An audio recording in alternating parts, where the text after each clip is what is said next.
బులెటిన్లో మనం breaking news చూస్తున్నాం. ఎమ్మెల్సీ కవిత ఇంట్లో ఈడీ సోదాలు జరుగుతూ ఉన్నాయి. దానికి సంబంధించినటువంటి వ్యవహారం ఆసక్తికరంగా మారింది. ముఖ్యంగా హైదరాబాద్ బంజారా హిల్స్లోని ఎమ్మెల్సీ కవిత ఇంట్లో ఈడీ అధికారులు కవితను విచారణ చేస్తున్నారు.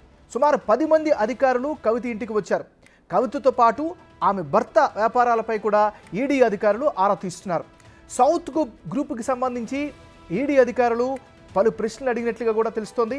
ఇద్దరు మహిళా ఈడీ అధికారుల సమక్షంలో కవిత స్టేట్మెంట్ను రికార్డు చేస్తున్నారు. లిక్కర్ స్కామ్కు సంబంధించి భారీ ఎత్తున ముడుపులు అందాయని ఆరోపణల వేళ కవిత స్టేట్మెంట్ రికార్డు చేస్తున్నారు.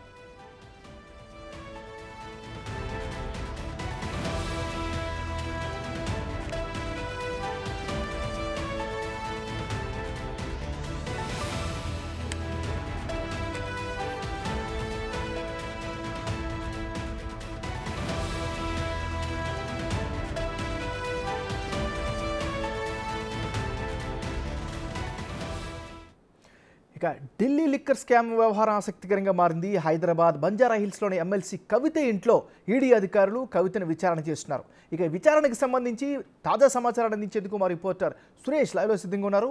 సురేష్, చెప్పండి, విచారణ ఇంకా కంటిన్యూ అవుతుందా? ఎంతవరకు కొనసాగే అవకాశం ఉంది? ఎలా విచారణ సాగుతుంది? కవిత సపోర్ట్ చేస్తున్నారా లేదా?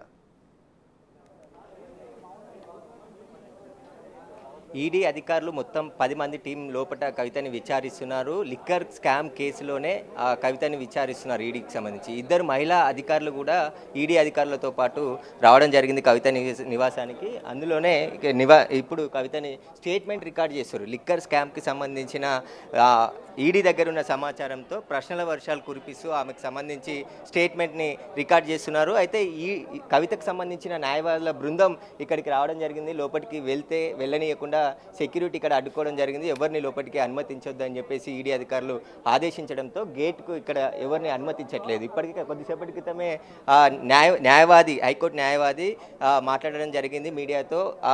ఈడీ అధికారులు ఎట్టి పరిస్థితుల్లో సుప్రీంకోర్టు గైడ్లైన్స్ ప్రకారమే నడుచుకోవాలి, ఎలాంటి అరెస్ట్ చేయకూడదు అనే కండిషన్స్ ఉన్నాయి. కాబట్టి ఇప్పుడు కోర్టు కేసులో నడుస్తుంది కాబట్టి వాళ్ళు ఇచ్చిన ఏదైతే స్టేట్మెంట్ ఉందో దానికి కట్టుబడి ఉండాలి, ఇలాంటి అరెస్ట్ చేయరనే మేము భావిస్తున్నాం. కాబట్టి లోపల విచారణ జరుగుతుంది కాబట్టి ఏంటి జరుగుతుంది అనేది బయటికి వచ్చిన తర్వాతనే అన్ని విషయాలు తెలుస్తాయని చెప్పేసి కూడా న్యాయవాది చెప్తున్నారు. ఇదంతా కూడా బీజేపీ కుట్రతో చేస్తున్నట్టుగా కనబడుతున్నది. త్రిశూల్ అని చెప్పేసి ఈడీ, ఇన్కమ్ ట్యాక్స్, సిబిఐ వీటిని వినియోగించుకొని ఇలా చేస్తున్నారని చెప్పేసి కూడా చెప్తున్నారు. ఇంకా న్యాయవాదుల బృందాలు అయితే చేరుకుంటున్నారు.